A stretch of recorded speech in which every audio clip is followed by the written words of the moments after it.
Hello everyone. तो जैसा कि आपने यूट्यूब वीडियो टाइटल में देख लिया होगा कि आज हम कोलकाता के ट्रैजिक इंसिडेंट के बारे में बात करने वाले हैं और उसके पीछे की साइकोलॉजी क्या है, किस वजह से चीज़ें हुई हैं, किस वजह से चीज़ें चल रही हैं जो चल रही हैं, और किस वजह से इवन जो चीज़ें ख़त्म हो रही हैं धीरे धीरे सोसाइटी भुला रही है, तो क्यों भुला रही है। तो फर्स्ट ऑफ ऑल एग्जैक्टली हुआ क्या, इसके बारे में थोड़ा सा ब्रीफ देते हैं पहले। तो 9 अगस्त 2024 को सुबह के 9:30 बजे एक 31 year old trainee at Kolkata सारजे मेडिकल कॉलेज एंड हॉस्पिटल, उसकी डेड बॉडी मिली। तो जो इंजरीज थी वो एंटीमोर्टम थी, मतलब कि डेथ होने से पहले उनको चोट पहुंचाई गई थी। और जो रिपोर्ट्स थी वो कह रही थी कि भाई ड्यू टू स्ट्रैंगुलेशन डेथ हुई है, जो होमिसाइडल है। ठीक है, बाकी कई चीज़ें तो आपको भी पता है कि बॉडी के अंदर कई ज़्यादा क्वांटिटी में सीमेन पाया गया था, रेदर देन जितना एक मेल बॉडी में होता है उससे भी ज़्यादा उस फीमेल बॉडी में पाया गया था, 10 गुना ज़्यादा। और जो ब्रूसेस थे, एब्सट्रैक्शंस थे, वो फेस पे ज़्यादा थे, नेक पे ज़्यादा थे, और एक टांग भी तोड़ी हुई थी। तो सबसे पहली बात कि ये ज़रूरी क्यों है डिस्कस करना, और ये हुआ कैसे वो तो बाद में आता है। ये जानना क्यों ज़रूरी है कि ये हुआ कैसे। तो सबसे पहली बात कि सोसाइटी, एक social psychology point of view से अगर देखा जाए, तो सोसाइटी जो कि अपनी लिमिटेशंस डिस्कस करती है, जो कि अपने कॉन्फ्लिक्ट डिस्कस करती है, या फिर even in a relationship, even in a family setting, अगर कोई चीज़ें लिमिटेशन डिस्कस की जाती हैं, तो वो उस सोसाइटी से स्ट्रोंगर होती है जो कि चुप बैठी रहती है। क्योंकि लिमिटेशन हर सोसाइटी की, बुरा हर जगह हो रहा है, क्राइम हर जगह हो रहा है, डिलिंक्वेंसी हर जगह हो रही है, लेकिन सोसाइटी अगर आपस में चीज़ें डिस्कस नहीं करेगी, मैच्योरली डिस्कस नहीं करेगी, इंस्टेड ऑफ सोशल डिसऑर्गेनाइजेशन बढ़ाने के, तो चीज़ें सॉर्ट आउट कभी नहीं हो पाएंगी और वो सोसाइटी फॉल करती जाएगी। दूसरी चीज़, जैसा कि हम सोशल मीडिया पे देख पा रहे हैं कि एक फ़ीमेल वर्सेस मेल सिचुएशन बन चुकी है, जो कि इमोशन बेस्ड है। ऑब्वियसली लोग भावुक हैं इस चीज़ को लेके, और इसको लॉजिक के थ्रू न्यूट्रलाइज करना चाहिए, because gender is not the problem is the problem. Apart from that, हमारी जो नेक्स्ट जनरेशन है, या फिर कोई भी जो छोटे बच्चे होते हैं, वो लोगों को देख के सीखते हैं इंस्टेड ऑफ पनिशमेंट, या फिर कुछ उन्होंने किया तो उसके लिए उनको गिफ्ट मिल गया, कुछ प्रेजेंट मिल गया, री मिल गई। ठीक है, तो उसकी जगह observational learning plays a more effective role. तो आज हमारे बिहेवियर पैटर्न सुधरेंगे नहीं, तो आगे आने वाली जनरेशन के अंदर भी ऑफेंडर्स ज़्यादा बढ़ेंगे, विक्टिम ज़्यादा बढ़ेंगे। तो सबसे पहली बात, ये हुआ क्यों। सबसे पहला पॉइंट जो आपको है वो थोड़ा सा ट्रिगरिंग लग सकता है, बट एक सच्चाई है कि evolutionary principle and hormonal effect, the act of testosterone, जो हमारा एंसेस्टर्स थे, ठीक है, उनमें क्या होता था कि victory over a other tribe and winning over their women by force, this use to be a thing of pride and even survival. ठीक है, बट इस रीज़न को हम एज अ कॉज ही मानेंगे। कोई ये, मतलब ये जो रीज़न है वो किसी भी एक्ट को जस्टिफाई नहीं करता है, क्योंकि वो सोसाइटी बहुत पहले की थी। अब कल्चरल नॉर्म्स, सब सोशल नॉर्म्स बिल्कुल अलग हो चुके हैं, और सोसाइटी को ग्रो करना ही चाहिए ऑब्वियसली। बट कहीं ना कहीं सर्टेन जेनेटिक लेवल पे या फिर प्री डिस्पोजिशन हो सकते हैं, जिस वजह से ये भी रीज़न हो सकता है इन चीज़ों का। Apart from that, observational learning या फिर act of punishment. Observational learning में क्या दिखाया है कि इन चीज़ों को सोसाइटी जो है वो ग्लोरीफाई कर रही है। कई जगह पे जो विक्टिम है उसको ही बुरा बताया जा रहा है। कहीं जगह पे ऐसा भी हो रहा है कि जब आप अपने पेरेंट्स को देखोगे बचपन में, या फिर आज की जनरेशन भी अपने पेरेंट्स को देखेगी, ठीक है, तो उसके अंदर फीमेल के और मेल के सर्टेन रोल्स हैं, जिसके हिसाब से जो मस्कुलिन टेंडेंसी है वो मेल में ज़्यादा दिखनी चाहिए, जो फेमिनिन टेंडेंसी है वो फीमेल में ज़्यादा दिखनी चाहिए। फॉर एग्जांपल, फीमेल्स को ज़्यादा इमोशनल लोग परसीव करते हैं, ज़्यादा सॉफ्ट से परसीव करते हैं, ज़्यादा इजी टू ब्रेक परसीव करते हैं, whereas man are meant to break the soft things, which is our wrong perception obviously. लेकिन ये ऑब्जर्वेशनल लर्निंग के थ्रू लोग एक दूसरे से सीखते जा रहे हैं, सोशल मीडिया से सीखते जा रहे हैं, अपने पेरेंट्स से ही सीखते जा रहे हैं। ठीक है, और दूसरा है एक्ट ऑफ पनिशमेंट, बिकॉज जो भी इवेंट हुआ था, that was not just sexual harassment, instead एक बहुत ही ज़्यादा हाई लेवल पे किसी इंसान को इंजरी पहुंचाने की कोशिश की गई है। तो there is a research motive of rape. तो इसके अंदर बताया गया कि एविडेंस है for the punishment model, injury is more likely when the offender and victim are an estranged couple, suggesting that some men use rape and violence during rape to punish the victim for some grievance। मतलब कोई कोई तो ऐसी चीज़ है जो उन्हें अंदर से खा रही है, या फिर कोई तो ऐसी चीज़ है जो कि उन्हें अंदर से परेशान की है, जिसका गुस्सा, जिसकी फ्रस्ट्रेशन वो किसी और पे निकालते हैं। सेम चीज़ आप रॉबरी में भी देखोगे, जो ऑफेंडर्स होते हैं वेपन्स, जो मतलब वेपनाइज ऑफेंडर्स होते हैं, they are more likely to injure victims, suggesting the non strategic use of violence, मतलब गुस्से में आके। अब अभी क्या चल रहा है सोशल मीडिया के अंदर, ट्रेंड्स के अंदर, तो हम जैसे जानते हैं कि कोई भी इवेंट ओकर होता है इंडिया में लेट्स से वर्ल्ड में, ठीक है, या फिर कोई भी एक ऐसा सर्टेन ट्रेंड चलता है, एक लाइन सी निकलती है, तो लोग उसको ज्वाइन करते हैं। फॉर एग्जांपल काफ़ी ट्रेंड्स है, फॉर एग्जांपल बहुत टाइम पहले कच्चा बादाम आया था, अभी छीन टपाक डमडम आया था, ठीक है। कई सारी चीज़ें होती हैं जिनका यूजुअली हो सकता है कभी कोई सोर्स ही ना निकले, कोई रीज़न ही ना निकले, लेकिन लोग चाहते हैं, they want to fit in. तो यही एक इवेंट ट्रिगरिंग आया था, ठीक है। कई लोग इमोशनल भी थे, कई लोग out of their general political beliefs, या फिर कई लोग out of their emotional link to the situation, वो भी सोशल मीडिया पोस्टिंग कर रहे थे, वो भी अपना मार्च कर रहे थे। But the majority of the society wanted to fit in. That's why कई लोग जो ए पॉलिटिकल थे, जो अपना पॉलिटिकल ओपिनियन शेयर भी नहीं करना चाहते थे, यूजुअली ऑन यूजुअल बेसिस, वो भी अचानक से ही इंस्टाग्राम पे आके, या फिर अपना ट्विटर पे आके, या फिर किसी भी चीज़ को ट्रेंडिंग बनाने के लिए फिट इन कर रहे थे with the society. Now this is what we know as conformity, the tendency to change one's attitudes, beliefs or behavior to match those of a group। तो किसी ने कभी फीमेल की एम्पावरमेंट में अगर कभी पार्ट भी ना लिया हो, या फिर किसी को इतना मतलब भी ना हो कि सिचुएशन एक्चुअली हुई क्या है, चल क्या रहा है, but to fit in with the society they also started posting stories, they also starting posting certain messages, certain post, ताकि वो सोसाइटी से फिट इन कर सकें, जिस वजह से एक लेवल से ज़्यादा चीज़ को, मतलब the event was triggering it self, but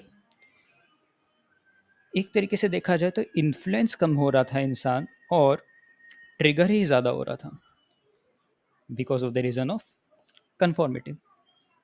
now अब ये सब तो चला, लेकिन चीज़ें रुक क्यों गई?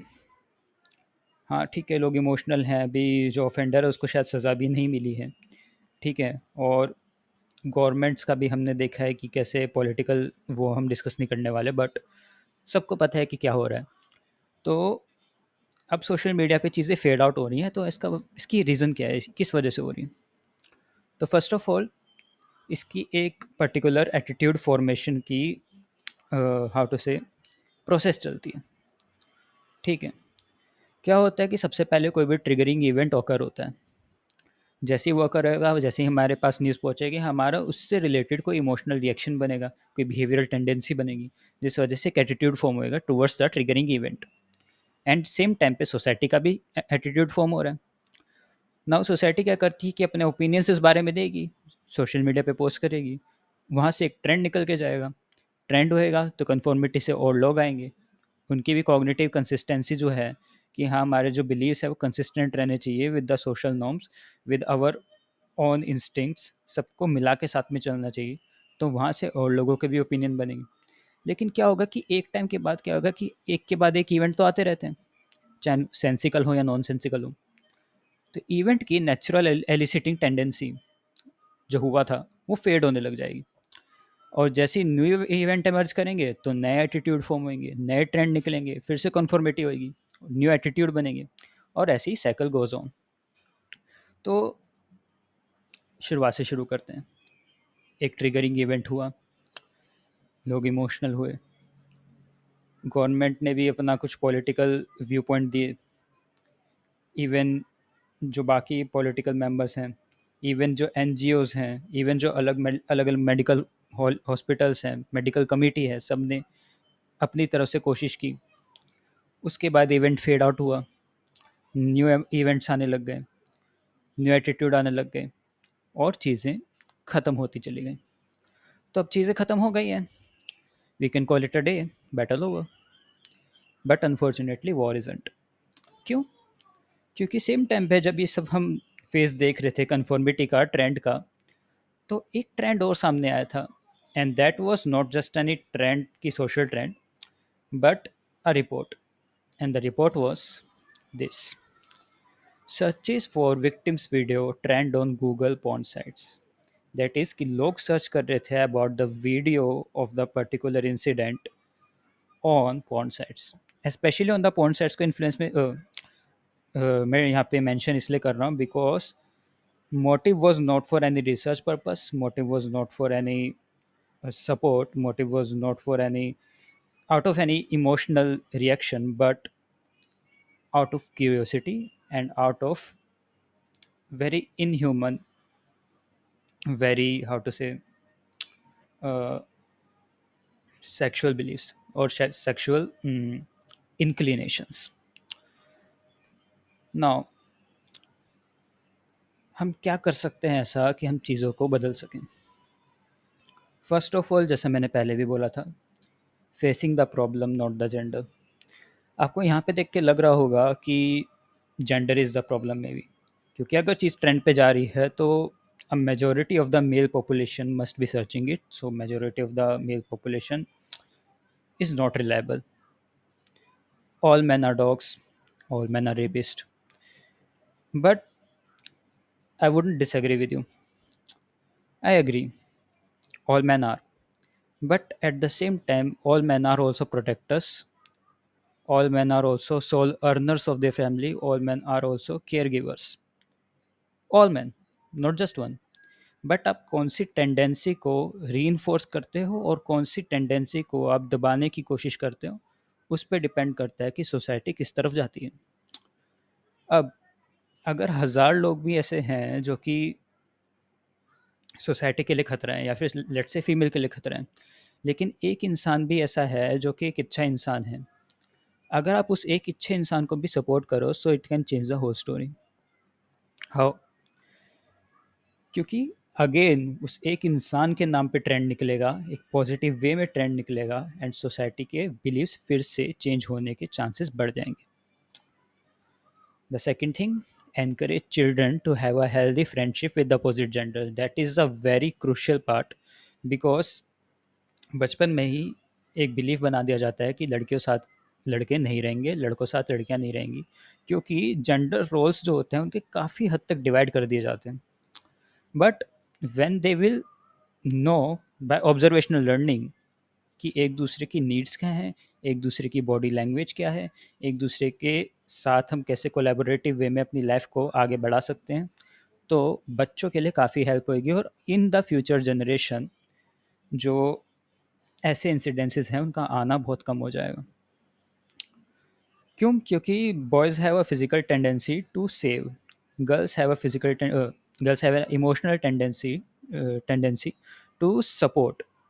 सो किसी भी लड़के को एक इमोशनल सपोर्ट की बहुत ज़्यादा ज़रूरत होती है, किसी भी लड़की को फिजिकल सिक्योरिटी की ज़्यादा ज़रूरत होती है, एंड जब दोनों के दोनों जेंडर रोल्स अपनी ये चीज़ें समझेंगे तो आपस में साथ मिलकर जब वो वर्क करेंगे तो एक हेल्दी सोसाइटी बनना इज़ वेरी मच पॉसिबल।